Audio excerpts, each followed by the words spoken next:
성탄절 묵상할 때 구약에 대표적으로 등장하는 것이 바로 이 미가서 5장 1절에서 8절 정도까지 말씀입니다. 메시아 예언에 관한 얘기가 있기 때문에 그런 것이죠. 자, 우리는 1, 2, 3, 4장을 통해서 미가 시대가 얼마나 암울하며 정말 타락한 시대인가에 대해서 우리는 쭉 봐왔습니다.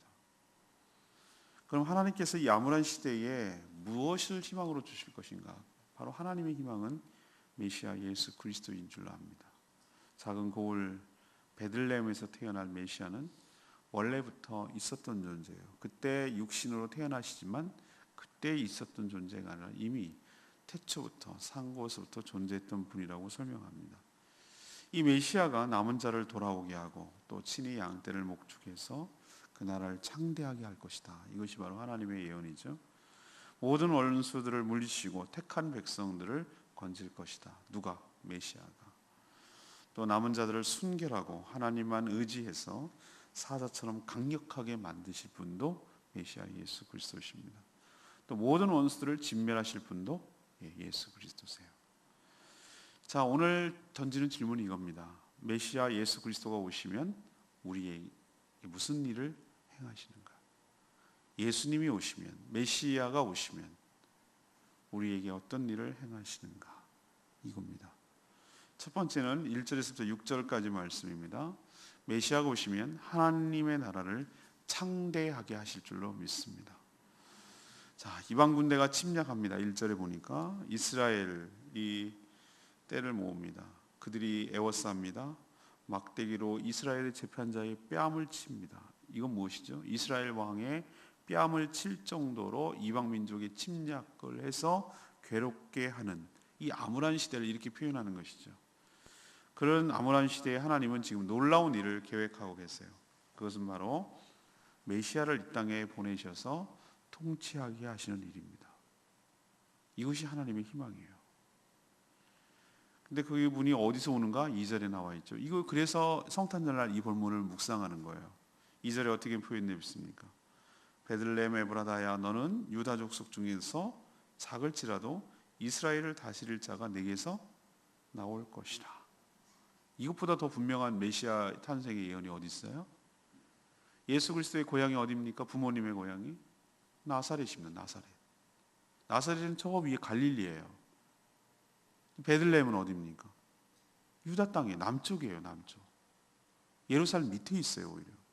그럼 거기서 어떻게 여기까지 태어납니까? 근데 하나님은 무엇을 통해서? 그때 로마 황제 아우구스투스가 호적을 해라. 호적을 왜 하라고 그랬을까? 세금 걷고 군대 의무를 부여하기 위해서 그렇게 명령한 것으로 인해서 요셉의 고향이 그 다음에 유다 지파니까 그 사람이 북쪽에 살긴 살지만 본적이 유다란 말이에요. 그러니까 베들레헴으로 내려오게 만드신 거예요. 전 이것이 보이지 않는 하나님의 손길이라고 생각할 줄로 믿습니다. 그래서 결국은 성취시키잖아요. 그 조그마한 동네에서 해산할 날이 하루만 늦었어도 베들레헴에 못 태어났어요. 하루만 늦었어도 못 태어났어요. 하루만 일렀어도 안 되는 거였어요. 딱 그날 그때 성탄절날 베들레헴에서, 그렇지만 마구간에서 예수 그리스도가 탄생하게 만드신 것, 그래서 이 예언의 미가서의 말씀, 이 미가 선지자의 예언을 성취하도록 만드신 것, 이것이 바로 하나님이신 줄로 믿습니다. 하나님 말씀을 지키는 분이에요. 거짓말을 할 수 없는 분이에요. 자, 세상의 구원이 인간의 힘이 아닌 하나님의 전적인 주권과 은혜라는 것을, 메시아를 통해서 구원하신다는 것이 그런 의미인 것을 보이려는 것이죠. 근데 그분은, 그의 근본은 상고에 영원에 있느니라. 그러니까 그 근본은 뭐냐면 예수 그리스도 메시아는 그때 태어난 분이 아니라 원래 태생이, 원래 있었던 분이라는 얘기예요. 상고에 있고 원래부터 계셨다, 그 분이에요. 태초에 말씀이 계시니라 할 때 그 요한일복음 1장 1절에 하는 그 태초가 지구가 만들어진 태초랑은 전혀 다릅니다. 천지창조보다 더 원래, 그러니까 어떤 시작점이 아니라 원래부터 스스로 존재하신 분이라 그 뜻이에요. 어떤 시간을 측정할 수 있는 개념이 아니라는 거예요. 시간도 창조되었기 때문에. 자, 그러면 세상의 구원이 하나님의 이런 은혜로 시작되는데, 이분이 메시아가 오셔서 어떻게 할 것인가? 잠시 택한 백성을 포로로 두시겠지만 결국은 다시 돌아오게 하실 것이다. 또 하나님의 위엄을 의지하고 하나님의 백성을 친히 다스릴 것이다. 또 그의 나라가 땅 끝까지 뭐 할 것이다? 창대할 것이다. 메시아가 오시면 그렇게 된다는 거예요. 또 하나, 그가 원수를 제압하시고 평강으로 인도하실 것이다. 이것이 바로 메시아 예언입니다. 근데 잘 생각해 보세요. 예수 그리스도가 이 땅에 오셔서 십자가에 죽으시고 부활하고 승천하시고 성령을 주셔서 제자 삼으시고 사도들이 이 땅에 교회를 세우고 복음을 전파해서 지금까지 여기까지 왔단 말이에요. 근데 이 말씀이 이루어졌습니까? 예, 이루어졌습니다. 이것을 영적으로 해석하면 이미 이 말씀이 시작되고 있어요. 이미 실현되고 있다는 게 보여요. 어떻게? 잠시 택한 백성을 포로로 두겠지만 어느 포로에? 사단의, 죄의, 죽음의 포로에 있겠지만 어떻게 하죠? 다시 누구에게로? 하나님께로 돌아오게 한 줄로 믿습니다.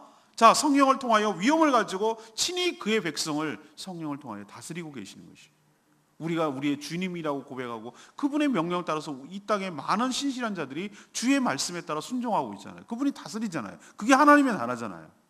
그리고 그 나라가 이미 땅 끝까지 이르러 창대하게 된 줄로 믿습니다.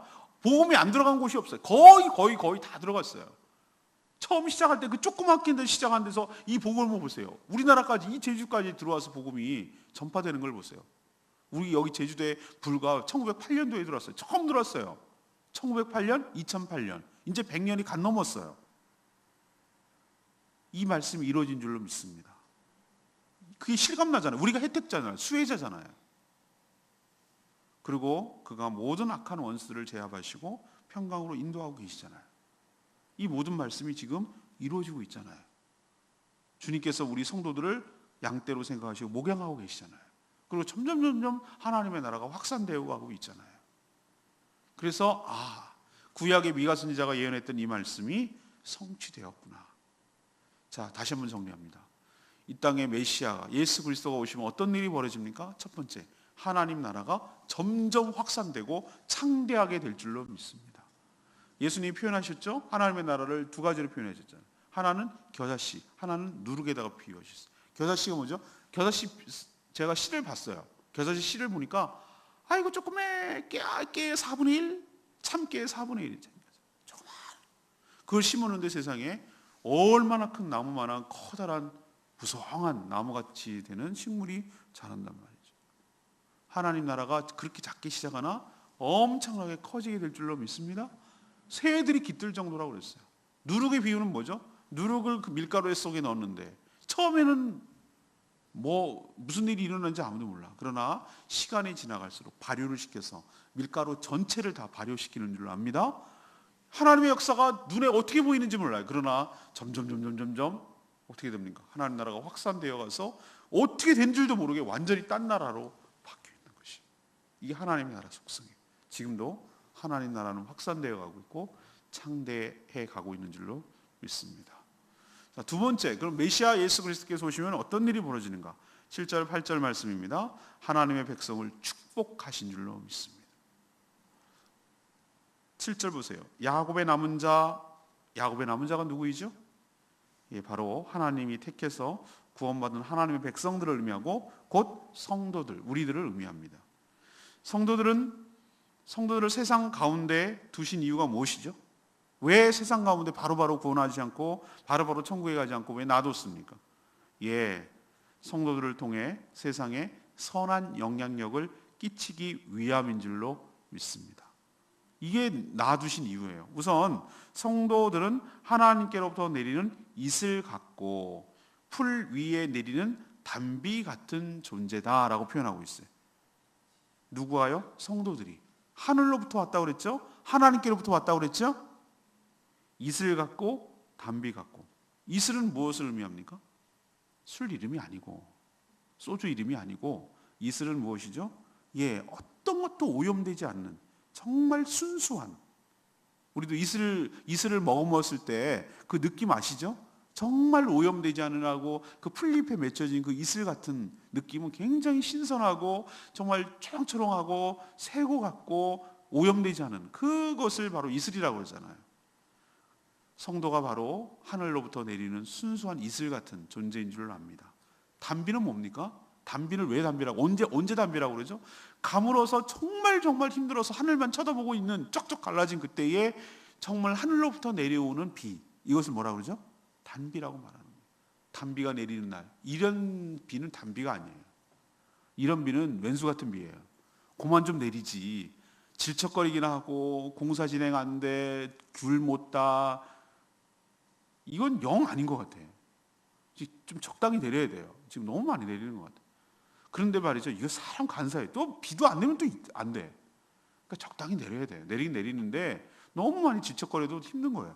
단비는 그런 거예요. 정말 비가 와야 되는데 이거 안 오면 큰일 나는데 그러고 있는데 어디 물고 없나 하고 삽 들고 나가서 팠는데 하늘로부터 쫙 비가 내리는 거예요. 그것도 조금 내리는 게 아니라 쫙 내릴 때 아이고 비 온다, 피합니까? 농부가 너무너무 좋아가지고 삽자루 꽂아놓고 입 벌리고 이러고 있는 거예요. 입 벌리고 입 맞는 거예요. 입 벌리고. 그걸 보고 뭐라 그런다? 단비라고 말하는 것이. 누가? 성도들이 뭐 갖고? 이슬 갖고. 뭐 갖고? 단비 갖고. 그럼 성도들의 특징, 그렇게 순수함과 꼭 필요한 사람이 되기 위해서는 오늘 뭐라고 표현해 있죠? 그들은 사람을 기다리지 아니하며 인생을 기다리지 아니할 것이며. 사람을 기다리지 않고 인생을 기다리지 않는다는 게 뭐죠? 사람을 의지하지 않고 사람한테 뭔가 기대하는 것이 없다는 거예요. 이 얘기는 거꾸로 얘기하면 뭐예요? 하나님만 바라고 하나님께만 기댄다는 거예요. 사람 의존하지 않는다는 거예요. 사람한테 뭔가 기대하지 않는다는 거예요. 순수한 이슬 같고 순수한 단비 같은 꼭 필요한 존재는 특징이 하나 있어요. 사람을 기다리지 않고 인생을 기다리지 않는 거예요. 누굴 기다린다는 얘기예요? 그럼 하나님을 기다린다는 얘기예요. 하나님 은혜를 사모한다는 얘기예요.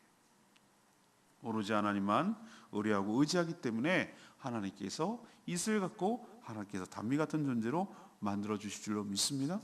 아까 하나님께서 하나님 성도들을 축복하셔서 어떤 존재로 만든다고? 이 세상에 선한 영향력을 끼치는 존재로 만든다고 그러셨어요. 이렇게 순수한 오염되지 않은 꼭 필요한 사람을 만드셔서 또 다른 표현으로 하나님께서 비유하시는데 마치 짐승들 가운데 있는 뭐와 같도다?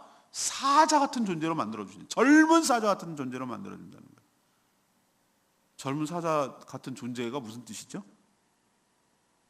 밀림 사바나, 세렝게티 평야에 뭐 어쩌고저쩌고 맨날 그 음성이 나는 동물의 왕국을 할 때마다 맨날 그 동물의 왕국을 너무 좋아하기 때문에 제가 그런 프로를 좋아하거든요. 동물 나오고 막 이런 거. 그거 보면은 야, 감히 사자한테 누가 덤비겠어요? 다 피하지. 꼼짝도 못하지. 그래서 백수의 왕, 맹수의 왕이라고 부르잖아요. 그죠? 딱 나가면 거칠 곳이 없어. 그런 것처럼 하나님께서 이 성도들을 세상 가운데 두셔서 어떻게 만든다고요? 젊은 사자 같은 존재로 만들어 주실 줄로 믿습니다. 세상이 감당치가 못해요. 어떻게 함부로 해? 못하는 거예요. 희한하죠? 막 뭐라고 욕을 해요. 목사들 막 그런 사람들 있어요, 제가. 근데 이 사람 제가 이제 가면 내가 목회자라는 걸 알아. 그러면은 세 사람들을 어떻게 하는 줄 아세요? 막 처음에 무시하는 것 같죠. 근데 자꾸 슬금슬금 내 눈치를 봐. 그걸 느껴요. 그리고 엄청 의식해요. 그리고 함부로 못해요. 왜 그런가 했더니 지은 죄가 많아서 그런 것 같아요. 함부로 못할 사람이라는 것은 알고 있어요. 적어도 내가 하나님은 안 믿더라도 함부로 하면 안 되는 사람이라는 것은 알고 있는 것 같아요. 없으면 그렇게 욕을 해도. 하나님께서 복음으로 무정하고 성령으로 충만케 하고 말씀으로 무장한 자들에게는 정말 감히 세상 사람들이 함부로 못하도록 강력한 영향력을 주는 존재로 만들어 주실 줄로 믿습니다. 누가 오시니까? 메시아 예수 그리스도께서 오시니까. 이것이 벌써 예수님 오시기 전에 엄청 오래전 얘기예요. 600년입니까? 500년입니까? 엄청 오래전에 이 예언을 해놓은 거예요. 자, 세 번째, 그러면 메시아 예수 그리스도께서 오시면 어떤 일이 있는가? 두 번째는 하나님의 백성을 축복하신다고 그랬어요. 세 번째는 하나님의 원수들을 어떻게 한다고요? 멸절하신다고. 9절에서 15절까지 말씀이에요. 9절 보십시오. 메시아가 이 땅에 오시면 하나님의 원수이자 성도들의 원수인 악한 세력들을 어떻게 하신다고요? 진멸시킨다고. 없애버리신다고. 원수들의 군마를 멸절시키고 원수들의 병거를 부수고 악을 양산하고 확산시키던 모든 성읍과 견고한 성을 멸해서 무너뜨린다고 하셨어요. 사람들을 미혹하게 만든 모든 미신들을 다 없애버린다고 하셨어요. 오늘 보이십니까? 다시는 뭐가 없게 하겠다? 점쟁이가 없게 하겠다고 그랬잖아요. 점쟁이. 사람들이 숭배하던 각종 우상들을 다 멸절시켜서 다시는 섬기지 못하도록 그렇게 만드실 거라고 그랬어요. 하나님의 진노와 분노로 하나님께 순종하지 않았던 모든 나라들을 어떻게 하신다고요? 심판하신다고 그랬어요. 하나님의 많은 예언들은 초림과 재림이 제가 혼재되어 있고 중첩되어 있다고 그랬죠. 막 섞여 있는 거예요. 같이 보는 거예요. 지금 느껴져요. 이미 초림에서부터 재림까지 완성될 것을 한꺼번에 묘사하고 있기 때문에 예수님 오시기 전, 오신 후, 오시고 마지막에 이런 모습들이 막 섞여 있는 거예요. 이미 악한 사단의 나라는 이 말씀처럼 되어가고 있는 줄로 믿습니다.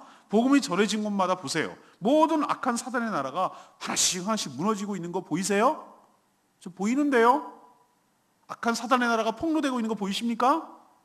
드러나고 있는 게 보이십니까? 다 드러나는 거예요. 다 드러나는 거예요.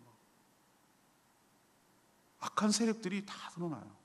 뒤에서 몰래 하고 했던 모든 것들이, 악한 영들의 역사들이 다 폭로되는 거예요. 지금 오늘 예수님 말씀, 여기 하나님 말씀이 맞아요. 다시는 뭐가 없게 하겠다? 점쟁이가 없게 하겠다. 다시는 각종 우상들을 멸절시켜서 그것들을 섬기지 못하게 하겠다. 그래서 하나님의 나라가 이 땅에 임해서 사단의 나라가 무너지게 하시겠다. 이게 바로 메시아가 이 땅에 오셨을 때 일어나는 일인데, 그것이 지금 일어나고 있어요. 저 그게 느껴져요. 악한 수많은 사이비들, 이단들이 그 실체가 폭로되기 시작해요.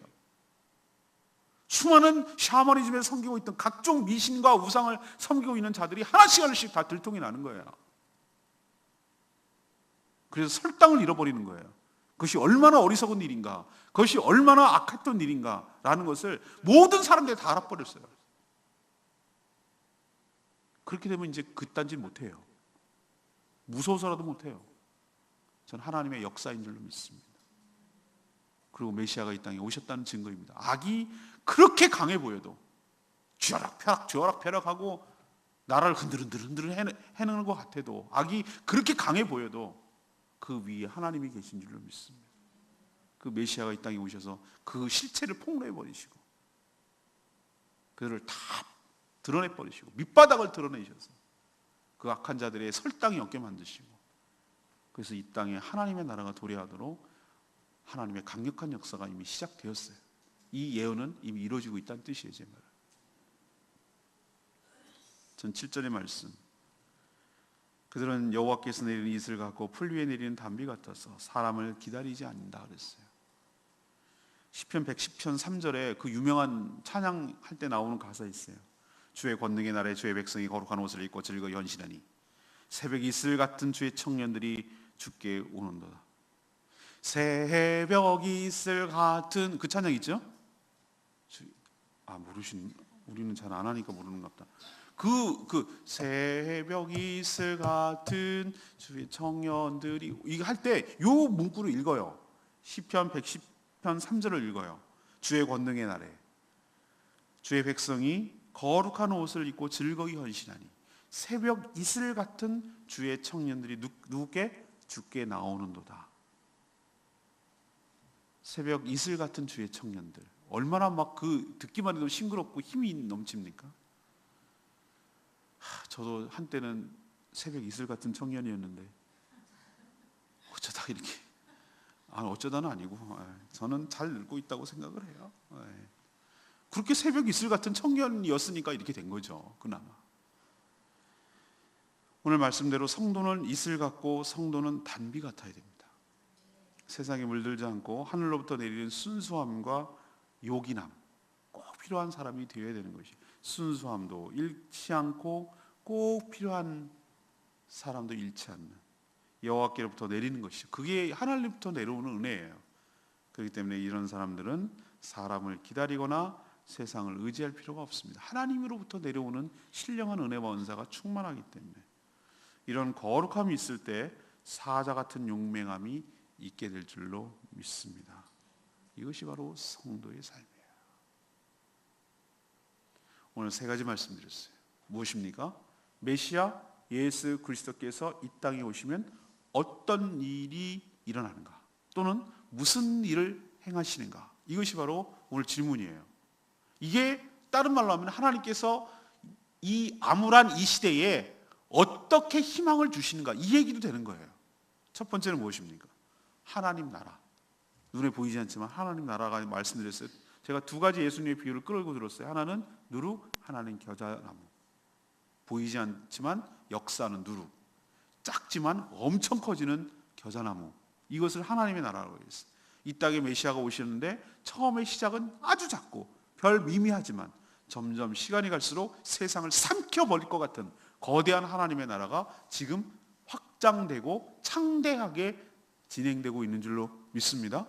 복음이 지는 것 같아요? 여러분 생각에는 복음이 지는 것 같습니까? 아니요. 위축돼 보입니까? 아니요.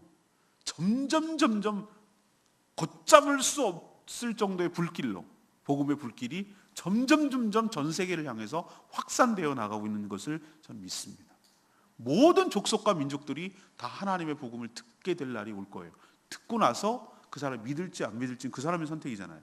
그러나 모든 복음이 다 해서 개중에 택한 백성들이 다 주 앞에 헌신된 자로 나와서 주님을 예비하고 주님을 경배하게 되는 날이 오게 될 줄로 믿습니다. 그 날이 진행되고 있는 줄로 믿습니다. 그러니까 우리는 메시아가 희망이라고 말하는 거예요. 메시아가 이 시대의 소망이라고 제가 말하는 거예요. 뭐가 소망이겠어요? 뭐가 희망이겠어요? 이 시대에 새 대통령? 그렇게 속고도 또 모르십니까? 대통령 새로 뽑을 때마다 새 시대가 도래했다고 맨날 용비어천가 부르고 매스컴에서 떠들어댔어요. 항상. 그리고 2년 지나고 3년째 되면 맨날 또 욕하고 끝나. 이게 우리나라 대통령제였어요. 안 그런 적이 있습니까, 여러분? 항상 그렇게 했지. 뭐만 잘못되면 누구 탓. 이제 보세요. 뭐만 안 되면 누구 탓 할 거예요. 이제부터. 대통령이 희망이 아닌 줄로 믿습니다. 잘 먹고 잘 사는 거? 경제가 잘 먹고 잘 사면? 아니요. 옛날에 비하면 우리 정말 잘 먹고 잘 사는데 더 상대적 박탈감만 느끼고 더 못 사는 것 같고 나만 이렇게 된 것 같고 나만 흑수저하는 것 같고 이제는 점점 격차가 벌어서 나는 이제는 도저히 안 될 것 같고 이런 더 박탈감 때문에 더 괴로운 거예요. 옛날엔 그래도 오순도신 정이라도 있었지. 잘 사는 것 자체가 소망이 아닌 줄로 믿습니다. 뭐가 소망이냐? 메시아 예수 그리스도가 소망인 줄로 믿습니다. 전 그것을 확신하는 사람이에요. 그렇기 때문에 이 세상의 희망은 다른 데서 찾으면 안 된다는 거예요. 다른 데서 찾으면 안 돼요. 우리의 소원은 통일? 통일되면 뭐하게? 통일이 희망입니까? 아니요. 통일되면 또 다른 문제가 생길걸요? 이 좁은 나라에서 이렇게 이념과 갈등으로 쪼개진 나라가 그 이질적인 나라랑 합쳐놨을 때 어떻게 되리라는 나는 상상도 못해. 이 통합을 이끌어 나가는 데가 60년의 분단만큼 60년의 통합 세월이 걸려야 될걸요? 뭐가 소망입니까? 예수 그리스도가 소망인 줄로 믿습니다. 전 그것 때문에 이 일에 헌신한 거예요. 예수가 소망이라는 걸 내가 확실히 믿기 때문에. 우리 모두의 소망이에요. 이 땅의 소망이기도 하고요. 그 나라가 확산시키는 데 나는 헌신하기로 작정을 했어요. 하나님께 내 몸을, 내 일생을 온전히 던지기로 했어요. 거기다가 모든 사람을 구원함으로 이 세상을 바꾸는, 이것이 제 비전이에요. 인생의 비전이라고. 그런데 한꺼번에 안 돼. 그게 한 사람 한 사람 각계 전투로 되는 거예요. 두 번째는 무엇입니까? 메시아가 이 땅에 오시면 어떻게 하신다고요? 하나님의 백성들을 축복하신다고. 여러분들을 어떻게 만드십니까? 예수 그리스도를 믿기 전에 어떻게 살았습니까? 꾸정물 같고, 이슬은 무슨 이슬? 꾸정물 같고 논물 같고 이었던 존재를 갖다가 우리를 갖다가 거듭나게 하셔서 이 존재를 어떻게 해결할 방법이 없기 때문에, 개선할 방법이 없기 때문에 아예 새로운 피조물로 만들어 주신 줄로 믿습니다. 뭘로? 보혈로 깨끗이 씻어서 성령으로 거듭나게 해서 완전히 다른 피조물로 만들어 주셨어요. 꺼죽만 똑같아. 완전히 내용물은 완전히 딴 거야. 엔진이 달라졌어. 꺼죽만 차고 속 엔진이 다 달라졌어. 딴 차가 됐어. 딴 차. 그보다 더 혁명적인 일이 일어났어요. 어떤 일? 사람의 자녀에서 하나님의 자녀로 삼아주신 줄 믿습니다. 사람의 자녀로 태어난 것을 하나님의 자녀로 옮겨버렸단 말이에요. 또 태어나게 하셨단 말이에요. 이 놀라운 일을 우리에게 주셨어요. 이게 축복이고 은혜인 줄 압니다.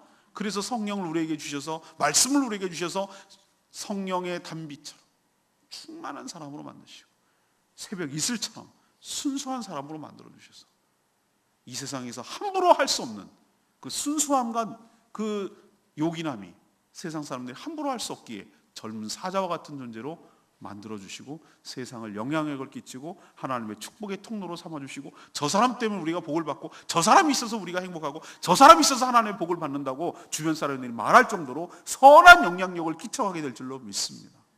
이게 잘 사는 거라고.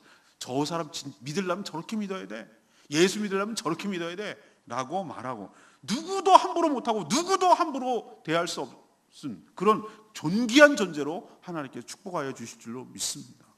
이게 잘 믿는 거예요. 설 믿기 때문에, 얼치기를 믿기 때문에, 가짜로 믿기 때문에, 걸치기를 믿기 때문에, 반쪽만 믿기 때문에, 이쪽만 믿고 이쪽은 센 거기 때문에, 그래서 욕을 먹는 거예요. 진짜 온전히 하나님께 이슬처럼, 온전히 하나님께 단비처럼 그렇게 성령으로 충만하면 세상 사람들이 함부로 못해요. 왜? 자기네들이 없는 걸 갖고 있거든. 자기네 없는 것 같은 존재거든. 그런 사람 어떻게 함부로 하겠어요? 여러분도 그런 존재가 되기를 바랍니다. 아니요, 성령께서, 하나님께서, 예수 그리스도께서 오시면 그렇게 만들어 주실 줄 믿습니다. 세 번째는 뭡니까? 우리를 그렇게 괴롭히던 모든 우리의 원수이자 하나님의 원수이신 사단 마귀의 권세, 그 쫄개들, 그 악한 영들, 거기에 춤추고 거기에 놀아나고 거기를 부추기던 모든 악한 영들, 미신들, 우상들 하나님께서 싹쓸이해버려서 없애버릴 줄로 믿습니다. 그것들의 실체를 폭로하시고 그들의 정체를 드러내게 하시고 그 악한 자들의 설당이 없도록 하나님께서 역사하시고 성령의 강력한 역사가 일어나서 귀신이 추방되고 떠나가고 악한 우상이 회파되고 모든 이단 사이비들이 실체가 드러나고 무너지는 역사가 일어나게 될 줄로 믿습니다. 전 그렇게 될 거라고 확신해요. 옛날에요, 전도관 있다가 망했어요. 점점 악한 세력들이 얼마나 오래 가는지 봅시다. 수많은 이단 사이비들이 역사적으로 있었어요. 다 스쳐 지나갑니다. 신천지 두고 보세요. 저들이 100년 뒤에도 남아있을까요? 저들이 100년까지도 갈 것도 없어. 50년, 이만희 죽으면 어떻게 되나 봅시다. 안 죽는데, 이만희. 총회장님 안 죽는데. 인간들아. 제가 두고 보자. 이 어리석은 인간들아. 인생 다 허비하고 그때 다 쏘갔다는 걸 알고 났을 때 얼마나 인생이 아깝고 허탈할까. 이 불쌍한 인간들아. 하나님께서 그 모든 악의 실체를 폭로하시고 드러내시고 설 자리를 얻게 하실 줄로 믿습니다. 누가 대안인가? 예수 그리스도. 누가 희망인가? 예수 그리스도. 그분이 오셔야 해결될 줄로 믿습니다. 우리는 어떻게 살 것인가? 새벽 이슬 같은, 가뭄날의 단비 같은, 숲을 속의 사자 같은 그런 존귀한 존재로, 능력 있는 존재로 사는 저와 여러분 되기를 소망합니다. 오늘 말씀 붙들고 기도하기 전에 우리 179장, 찬양지 179장 부르고 기도하겠습니다.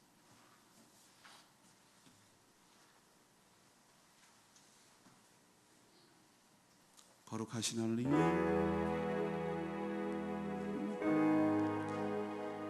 내가 약할 때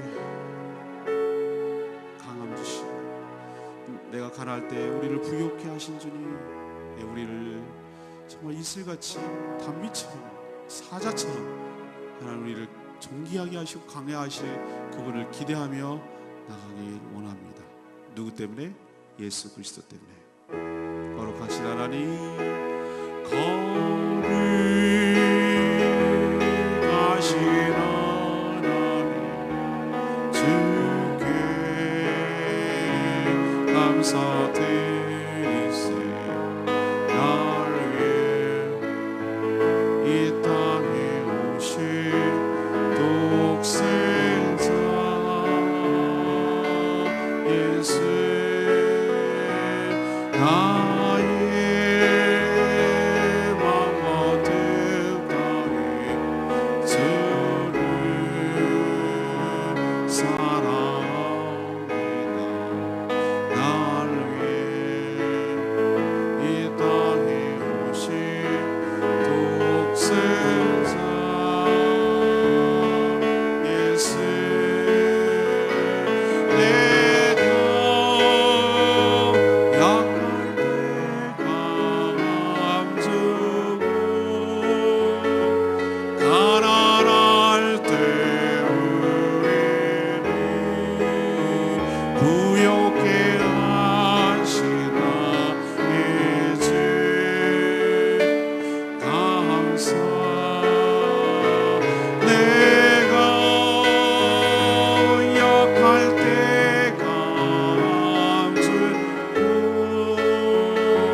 가난할 때 부욕해 하신 주님, 주님께 감사.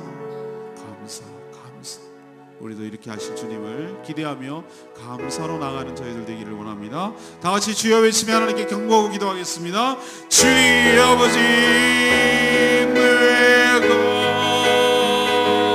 약할 때 감추고 가난할 때 우리를 부욕해 하신 나의 주 감사. 내가 약할 때 감추고 가난할 때 우리를 부욕해 하신 나의 주 감사.